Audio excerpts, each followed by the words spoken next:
Given the extent of the investigation being done by government right now, marami tayong mga nahuhuli at marami pa tayong mahuhuli sa mga susunod na araw. So abagan po yan ng ating mga kababayan. Hindi lamang ang mga Chinese national na nahuli noong January 7 at noong nakaraang taon ang mga dayuhang nag-espiya sa bansa. Ayon kay National Security Council at National Task Force West Philippine Sea spokesperson Jonathan Malaya, marami pa silang natuklasan base sa mga ebidensyang nakuha sa mga dayuhan.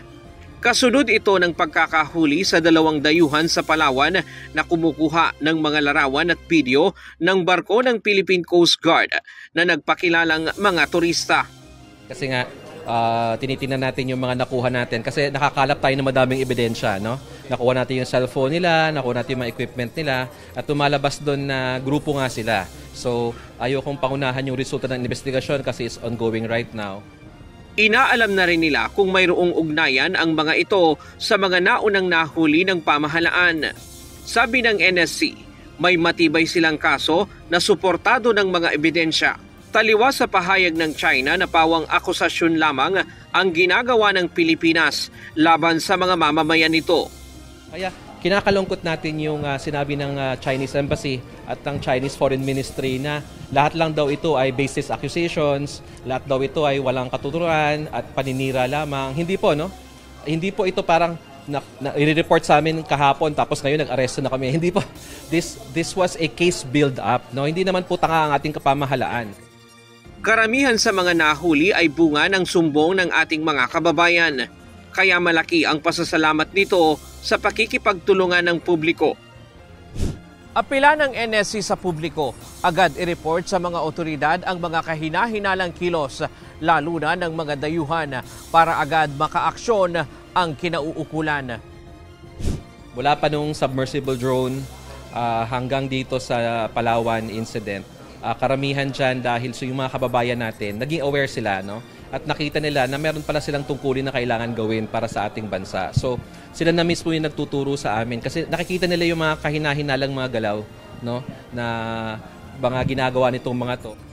Sabi naman ng AFP, hindi ito dapat baliwalain kahit pa ang puna ng ilan ay maaari namang mabili sa online ang mga nakumpiskang mga gamit sa mga dayuhan.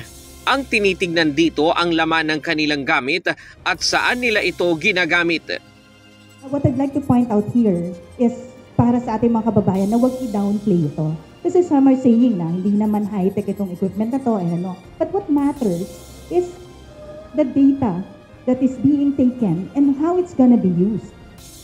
Para kay retired Supreme Court Associate Justice Antonio Carpio, napapanahon na para baguhin ang batas ng Pilipinas na may kinalaman sa national security, gaya ng pang-espiya at pagtataksil sa bansa, upang maparusahan maging ang mga Pilipinong kasabwat o tumutulong sa mga espiya.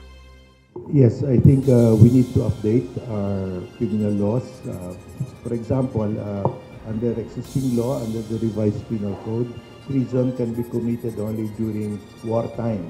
So, Filipino who does this help the Chinese gather information vital for our national security cannot be prosecuted for treason. So we have to change our laws because iba na ngayon, no? Ayon kay Carpio, Commonwealth Act 616 pa ang ginagamit nating batas. Kaugnay nito na noon pang 1941 ginawa, isang batas na napakatanda na. Ryan Lacanlale, UNTV News and Rescue. Diyos ang aming sandigan, serbisyo publiko ang aming pinahahalagahan.